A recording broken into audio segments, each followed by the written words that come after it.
Hi guys, welcome to my YouTube channel. ఇప్పుడు మనం cooking video చేయబోతున్నాం. మటన్ కర్రీతోని బాల్ కర్రీ అన్నమాట. అది మా అత్తమ్మ చేయబోతుంది. అది ఎట్లా చేస్తారు, ఏంటి ప్రాసెస్ అని చూపిస్తారు. రండి. హలో గైస్, మనం కూర ఎట్లా మసాలా కలుపుకుందామని బాల్ కూరకు రెడీ చేస్తున్నాం. బాల్ కర్రీకి దీంట్లో ఏమేమి అవసరం ఉన్న మసాలాలు వేయాలని నేను చెప్తాను.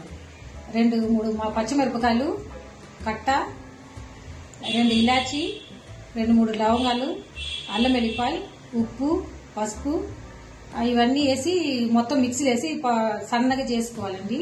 చేసుకొని ఇది దీంట్లో వేసుకోండి. మటన్లో వేసుకొని అంతా కలపాలి. జరసేపు కలిపి మొత్తం నానబెట్టి పెట్టండి. కారం మొత్తం మటన్లో దిగుతుంది. ఇట్లా మొత్తం కలుపుకోవాలి. మీరు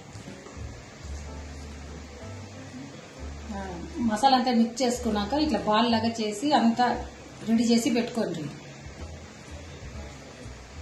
2-3 పెట్టుకుంటే కప్పలేదు. 3 కూర్చుంది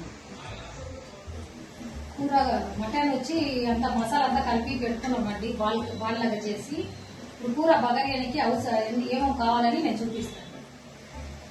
ఇట్లా రౌండ్ చేసి పెట్టుకోండి. బాల్ లాగా పెట్టుకొని మళ్ళా కూరకి ఏమేమి అవసరం ఉన్నాయో అన్ని చూపిస్తాను. ఉల్లిగడ్డ సన్నగా కోసి పెట్టుకోవాలా, కొత్తిమీర, పుదీనా, పచ్చిమిరపకాయ, పసుపు, ధనియా, గరం మసాలా, కారం పొడి, పచ్చి కొబ్బరి, నూరిన టమాటా కొబ్బరి వేసి సన్నగా నూరి పెట్టుకోవాలండి. కూరకు ఎండిన కొబ్బరి వేయచ్చు, కానీ మేము ఎప్పుడు తినేది పచ్చ కొబ్బరితో. మీకు అవసరం ఉంటే ఎండిన కొబ్బరి, నువ్వులు, పల్లీలు అవి ఏమైనా వేసుకోవచ్చు. మీరు కూర బగరిస్తున్నా. ఉల్లిగడ్డ కొంచెం బ్రౌన్ అయినాక అల్లం వెల్లిపాయ వేసుకోండి. ఇప్పుడు చూడండి, ఉల్లిగడ్డ కొంచెం లైట్గా బ్రౌన్ అయింది, అంటే తెల్లగానే ఉంది, ఇంకా కొంచెం బ్రౌన్ కావాలి. అల్లం వెల్లిపాయ వేసుకోవాలండి. అల్లం వెల్లిపాయ వేసిండు. తర్వాత పసుపు. ఇలాంటి కర్రీలు నాకు రావండి, నాకు ఓన్లీ వెజిటేబుల్స్. అది కూడా చక్కగా రాదు. అవసరం కారం కావాలని అంత వేసుకోవచ్చు. ఫస్ట్ అల్లం వెల్లిపాయ, పసుపు, కారం పొడి. మీకు కావాల్సినంత వేసుకోండి. స్పైసీ కావాల్సిన వాళ్ళకి స్పైసీగా. ధనియాల పొడి, ధనియా పౌడర్ కొంచెం ఎక్కువనే వేసుకోండి, ఎందుకంటే స్మెల్ రాదు, పౌ స్మెల్ రాకుండా ఉంటుంది. పసుపు, ధనియాల పొడి కొంచెం ఎక్కువనే వేసుకోవచ్చు. టమాటా కొబ్బరి, ఇది వచ్చి పచ్చి కొబ్బరి టమాటా అండి. పచ్చి కొబ్బరి టమాటా. మనం ఎండిన కొబ్బరి కూడా వేసుకోవచ్చు, ఇంకా ఒకరొకరు ఇష్టం అన్నమాట. మేమైతే ఈ కర్రీ చేసినప్పుడు ఎప్పుడు పచ్చి కొబ్బరినే వేస్తాము. పచ్చి కొబ్బరి పోసినాం కదా, టమాటా నూనె కొంచెం పచ్చి స్మెల్, కొబ్బరి స్మెల్ పోవడానికి కొంచెం వేడుతుంది.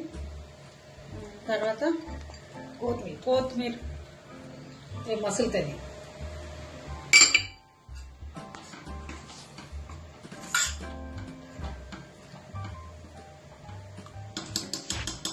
మసాలా టైం పడుతుంది. కొంచెం 2 minutes.